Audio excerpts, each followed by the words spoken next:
Pagod na, pero laban lang. Kaya yan, walang susuko. Yan ang palagi nating sinasabi sa tuwing may nararanasan tayong mga pagsubok. Sa tuwing araw ay sisikat, panibagong araw na naman ang pagsikap. Kaya minsan, di ba, napapaisip na tayo na bakit parang wala namang nangyayari. Paulit-ulit na tayo nagsasakripisyo, pero bakit ganun pa rin ang alalahanin?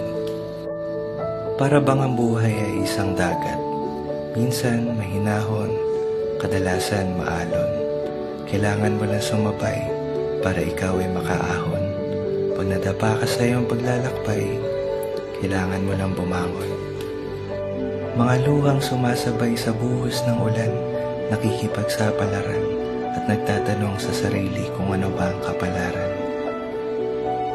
Lahat ng para sa atin ay may itinakdang pagkakataon.